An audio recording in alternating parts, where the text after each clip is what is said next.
Truk adalah kendaraan besar yang sangat berjasa untuk memutar roda ekonomi di sebuah negara. Salah satunya tentu aja Indonesia. Tanpa adanya truk, roda ekonomi tetap berputar, hanya saja tidak secepat dengan kehadirannya truk. Untuk sebagian orang, truk mungkin menjadi media yang menyenangkan untuk dilihat dan digunakan, karena mau bagaimanapun truk memiliki sensasinya tersendiri.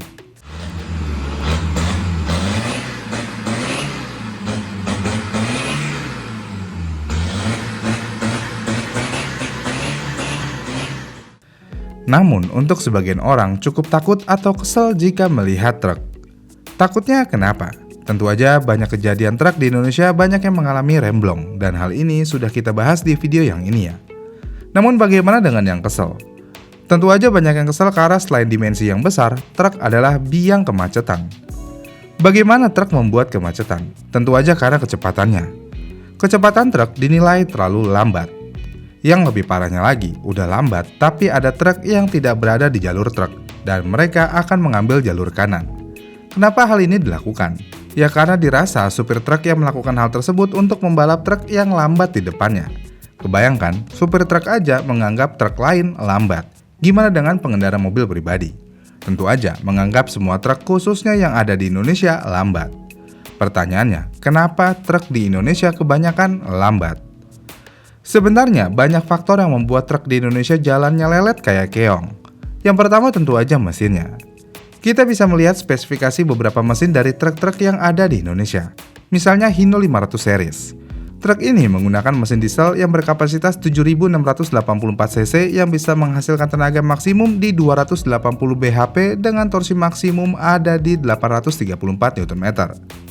Dengan spesifikasi tersebut, truk ini hanya bisa mencapai kecepatan maksimum di 77 km per jam tanpa muatan. Kalau dengan muatan, tentu aja lebih lambat. Kemudian ada Fuso.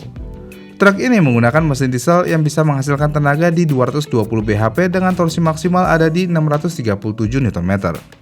Dengan spesifikasi yang ada, truk ini hanya bisa melaju di kecepatan tertinggi di 76 km per jam tanpa muatan. Ya, kalau dengan muatan ya tentu aja akan lebih lelet.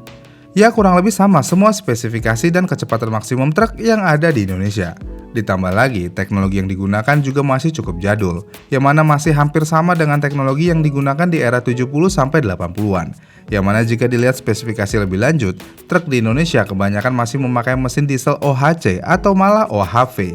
Jadinya masih banyak yang belum menggunakan mesin DOHC seperti truk Eropa yang sudah banyak memakai mesin diesel DOHC. Kenapa harus DOHC? Tentu aja dengan DOHC, campuran udara dan BBM bisa semakin kaya dan dibakar dengan sempurna, sehingga bisa menghasilkan tenaga yang lebih besar. Jika sudah melihat spesifikasi yang ada, kita bisa simpulkan inilah alasannya kenapa truk di Indonesia sangat lelet. Karena mesinnya aja ya cukup lelet. Emang nggak bisa dibikin ngebut? Jawabannya bisa, dengan cara menggunakan turbo. Kenapa produsen tidak menggunakan mesin turbo untuk di truknya? Tentu aja karena harga jual akan semakin tinggi dan perawatan yang semakin kompleks, dan hal ini tidak disukai oleh kebanyakan pengusaha di Indonesia. Karena kebanyakan pengennya tuh ya nggak apa-apa lelet, asalkan perawatan minim dan mesinnya awet. Sedangkan kalau menggunakan turbo, tentu aja harus ada maintenance turbo, dan turbo ada masa pakainya. Jadinya ya jelas, pasar pengennya truk dengan teknologi standar. Namun apakah benar-benar tidak ada truk turbo di Indonesia? Jawabannya tentu aja ada, dan kebanyakan untuk truk keluaran terbaru sudah menggunakan turbo juga, termasuk Hino 500 atau Canter dan lainnya.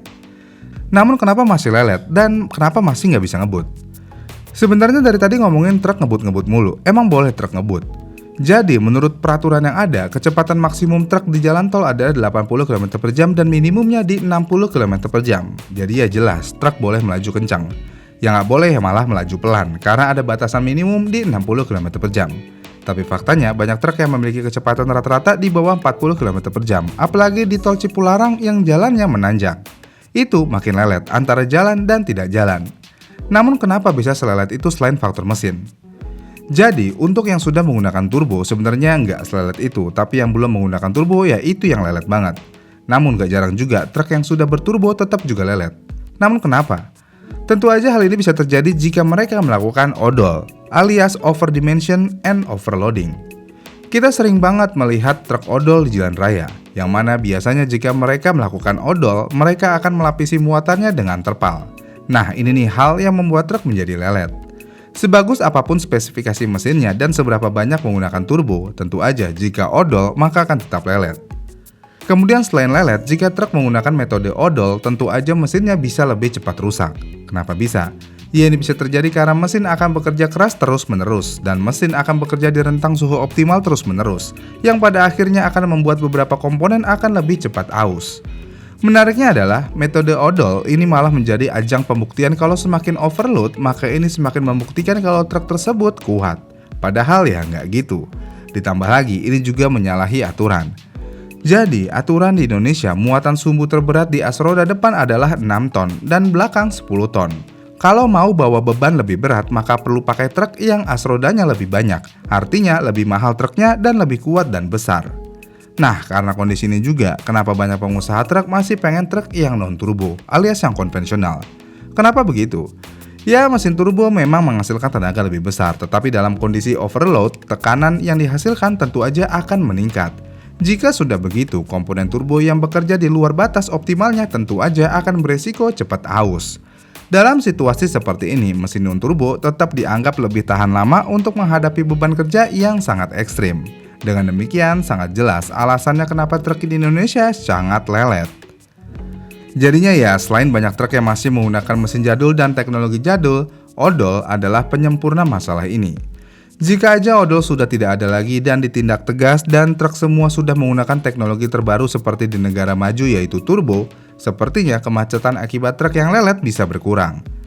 Tapi apakah Indonesia bisa melakukan hal tersebut? Jika melihat kondisi infrastruktur saat ini, sepertinya masih belum bisa. Apa yang bikin nggak bisa? Jadi, truk yang menggunakan mesin turbo membutuhkan bahan bakar dengan kualitas tinggi seperti diesel rendah sulfur yang berstandarisasi Euro 4 atau Euro 5. Dan sayangnya di banyak daerah di Indonesia, terutama di luar Pulau Jawa, bahan bakar berkualitas tinggi masih sulit didapatkan atau harganya lebih mahal. Inilah yang menjadi PR bersama. Mungkin aja pengusaha ingin beralih ke mesin turbo agar logistiknya bisa cepat sampai. Hanya aja jika kondisinya katakanlah seperti di lintas Sumatera yang hanya tersedia diesel subsidi. Ini tentu aja membuat pengusaha menjadi mikir berkali-kali. Dengan masalah-masalah yang ada dan belum tertangani sampai saat ini, sepertinya fenomena truk lelet akan tetap ada di Indonesia. Itulah alasannya kenapa truk di Indonesia kebanyakan lelet. Gimana nih menurut kalian? Komen di kolom komentar di bawah ya, dan sampai jumpa di video selanjutnya.